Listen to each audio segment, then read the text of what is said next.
일단 시작하기에 앞서 로켓크로스 하면 안 되는 상황 3가지 소개할게요. 이거 해당하면 그냥 바로 영상 끄고 관심도 갖지 마시고 그냥 구매 대행부터 하고 오세요. 쿠팡 강의하시는 분들한테 욕 먹을 각오하고 진짜 오늘 낱낱이 한번 말씀드리겠습니다.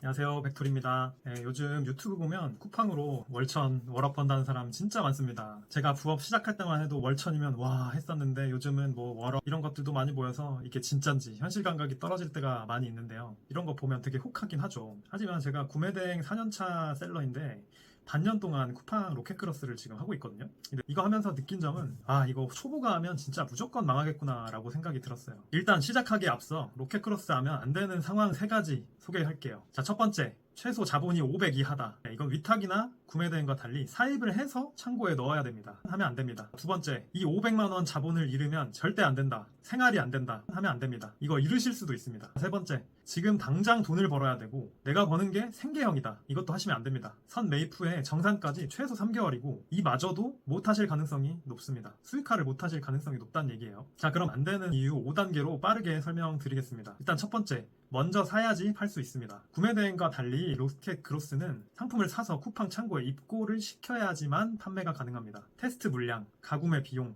광고비 세팅까지 초기 투자 비용이 한 상품당 적어도 1, 2십, 많게는 50만원에서 100만원까지 듭니다. 10가지 상품만 전개해도 500에서 1000만원은 기본으로 들어가게 되죠. 자, 그럼 이렇게 돈, 시간, 에너지를 들인 상품이 다 잘 팔리냐? 두 번째, 샀는데 안 팔립니다. 유튜브 보고 이번 겨울 상품 소싱했던 대표님들 난리난 분들 많죠. 저도 사실 몇백 개 물려있는 게 있습니다. 이게 왜 안 팔리는지 진짜 여러 가지 이유가 있는데 특히나 이 비브랜드 상품을 쿠팡에서 팔기에는 광고가 없이 팔기에는 진짜 너무 어렵습니다. 가구매나 광고비만 해도 어려운데 뭐 광고비 3만원에 350%, 300% 이런 거 해놔도 광고비 소진이 안 됩니다. 당연히 팔리지가 않고요. 왜냐하면 노출이 안 되니까요. 이게 약간 어려운 개념일 수 있는데 한마디로 얘기하면 광고 경쟁이 심화될수록 이 광고 단가가 엄청 높아지는데 이미 잘 팔고 있는 고인물 대표님들끼리 경쟁을 하고 있고 이번 겨울에 또 날씨가 안 추웠잖아요. 그래서 엄청나게 광고비 소진으로 이 순위 경쟁을 하다 보니까 서로 출혈 경쟁이 되는 겁니다.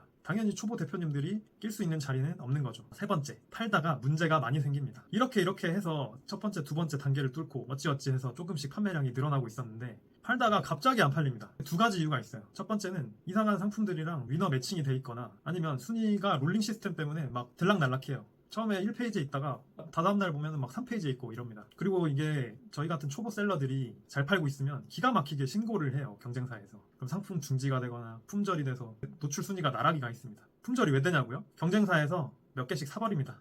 이런 각종 난관들이 너무나도 많습니다. 그러니까 쿠팡이라는 플랫폼 자체에서 살아남기 위한 과정이 너무나 험난하고 기준도 명확하지 않습니다. 물론 이게 누군가에게는 기회가 될 수 있는데 초보자들은 일단 이 단계까지 오기도 힘들 뿐더러 온다 해도 진짜 한 번에 무너질 수 있기 때문에 정말 쉽지가 않습니다. 네 번째는 팔았는데 안 남는다 입니다. 이게 무슨 말이냐고요? 정확히는 남는지 안 남는지 확인하기가 어렵습니다. 초보자 대표님들은 이 원가, 플랫폼 수수료, 광고비 이런 걸로만 해도 마진 몇 프로 남는다라고 직관적으로 알 수도 있는데 쿠팡 같은 경우는 오죽하면 남는지 분석해주는 빅셀이나 뭐 이런 플랫폼들이 나왔을까 싶습니다. 판매 통계 매출은 상품별, 일자별까지 각각 나오는데 일자별 관리를 하지 않으면 이게 마진 계산하기가 굉장히 어렵거든요. 그리고 좀 더 디테일하게 말씀드리면 판매 통계 금액은 쿠폰이 제외된 금액으로 나옵니다. 이게 무슨 말이냐면 제가 매가를 3만원으로 설정을 해놓고 쿠폰을 5,000원 먹여놨으면 원래 매가는 25,000원이어야 되는데 판매 통계는 3만원이라고 나와요. 근데 이게 뭐가 문제냐면 광고비 로아스는 쿠폰 제외 금액을 기준으로 로아스가 나오니까 판매자로 하여금 이게 비싸게 팔리고 많이 남는다라고 착각을 하게 만듭니다. 그리고 이 광고 금액은 심지어 부가세 제외된 금액으로 표시가 되고 있어요. 무슨 말이냐면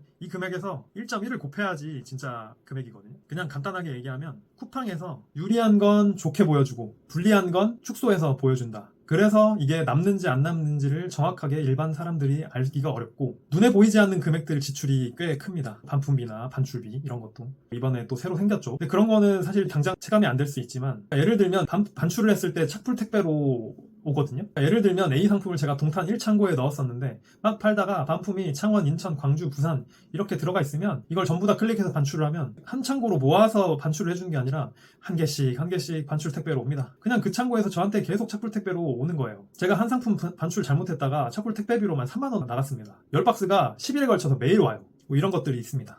그것도 까보면 막 다른 상품 들어있기도 하고 그래요. 그러니까 이래서 사실 개인 편차나 뭐 상품 편차가 좀 있을 수는 있는데 제조를 제외하고 잘하시는 분들이 보통 15% 정도 마진을 보고 계신다고 하거든요. 근데 사실 이조차도 사실 일반 초보셀러 분들이 하기에는 쉽지 않고, 다섯 번째로 남았는데 돈이 안 들어온다 입니다. 이거는 익히 알려져 있기 때문에 좀 악명이 높죠. 정산 주기가 거의 2달이고 이걸 매입 시점부터 하게 되면 거의 3달간 돈이 묶이는 시스템입니다. 그러면 이렇게 말씀하실 수도 있죠. 선정산 시스템 있지 않냐. 사실 이게 그 수수료 때문에 마진을 깎을 수밖에 없거든요. 근데 이게 원래 마진이 10% 15%인데 까딱 잘못했다가 10% 안쪽으로 오게 되면 그 마진을 깎을 수밖에 없는데, 이게 초보자들이 결정을 쉽게 할 수 있는 상황이 아닙니다. 실제로 제 지인도 지금 월 매출 한 3천만 원 정도 하고 마진 한 20% 정도 가져가고 있는데 돈이 없어서 상품 소싱이나 매입을 늘리지 못하고 있는 상황이더라고요. 그러면 이렇게 얘기할 수 있어요. 그러면은 쿠팡 하지 말아야 되냐? 아니요, 저는 하고 있습니다. 왜 하냐고요? 일단 이것도 크게 4가지 이유가 있는데, 일단 첫 번째로는 트래픽이 진짜 엄청납니다. 현재 활성 고객만 약 2천만 명 정도인가? 그런 걸로 알고 있는데, 제 체감상 쿠팡 로켓크로스에서 스마트 스토어 대비해서 한 5배 정도는 되는 것 같아요. 그리고 두 번째로는 CS 문의나 포장, 배송 이런 것들을 매일 하지 않아도 된다라는 거예요. 그러니까 처음에는 주문이 들어와도 아무 알림이 없거든요. 제가 앱에 들어가서 봐야지만 알 수 있어요. 제 상품이 팔린지가. 약간 어색하기도 해요. 근데 지금은 너무 편합니다. 그렇기 때문에 되게 하나의 파이프라인으로 놓기에는 너무 좋은 플랫폼이다 라고 생각이 들고, 물론 의존도가 너무 높으면 위험하죠. 왜냐면 쿠팡에서 제 상품이 흔들리면 제 인생이 흔들릴 수도 있으니까요. 그래서 다른 플랫폼과 좀 병행하면서 플레이를 하는 게 좋습니다. 그리고 세 번째로는 이 경쟁, 특히 광고 쪽 빈틈을 노리는 블루오션 시장은 아직은 기회가 있다고 생각이 듭니다. 사실 이게 제가 쿠팡을 놓지 않는 가장 큰 이유인데, 너무 큰 경쟁 시장에서 출혈 경쟁을 하는 것보다는 중소형 시장, 약간의 사이드에 있는 시장들에서 광고 틈새가 있는 시장을 좀 파고들면서 포지셔닝을 하게 되면 저는 아직도 마진을 챙기면서 좀 편안하게 연금과 같은 수익 세팅을 할 수 있는 카테고리나 분야가 있다고 생각을 하거든요. 저도 실제로 그래서 그렇게 플레이를 하고 있고, 한 달 매출은 그렇게 크진 않지만 마진율은 약 35% 정도 로켓 크로스로 발생을 하고 있습니다. 그래서 이런 세팅을 통해서 쿠팡에서도 매출이 나오고 있고, 이런 상품을 찾는 방법은 제가 다음에 컨텐츠로 따로 만들어 보도록 하겠습니다. 이렇게 오늘 쿠팡 크로스 초보가 하면 망하는 이유 정리해 보았는데요. 사실 제 매출과 순이익 비중은 아직은 구매 대행이 한 7 정도 되는 것 같고, 쿠팡 그로서는 한 3 정도, 7대3 비중으로 비중을 차지하고 있어요. 그러니까 현금 흐름은 구매 대행에서 꾸준히 수혈을 받으면서 쿠팡 그로스로는 공격적으로 사입을 한다거나 소싱 플레이를 하고 있는 방식으로 전개해 나가고 있습니다. 이렇게 하게 되면 온라인 판매를 선순환의 소득 공장으로 만들 수 있다고 생각을 합니다. 그리고 사실 제 업무의 비중을 얘기를 하면 구매 대행 1, 쿠팡 그로스 6, 그리고 유튜브 3 정도의 비중으로 하고 있는 것 같네요. 제가 어떻게 구매 대행을 하루에 1시간만 해도 순이익이 6, 700만 원 이상 나올 수 있는지는 저번 영상에 말씀드려놨으니까 가서 보시면 될 것 같고요. 사실 오늘 영상을 준비하면서 좀 쉽지 않았던 점이 있었어요.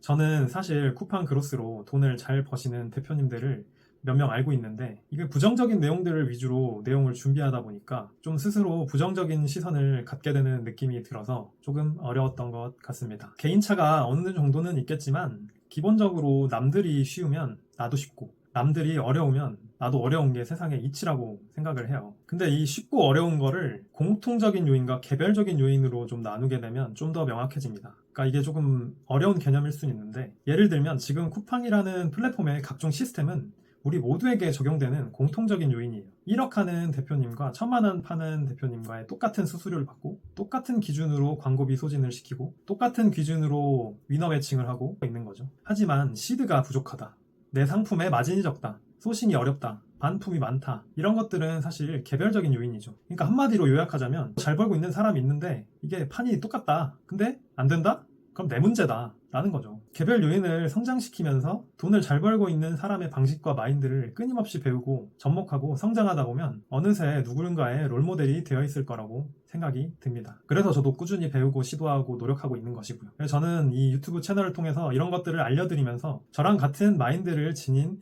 여러 구독자님들과 서로 소통하면서 이 채널을 운영하고 싶습니다. 오늘의 요약, 처음부터 쿠팡 그로스로 피똥 싸지 말고 구매 대행으로 실력 키워서 싸우러 갑시다.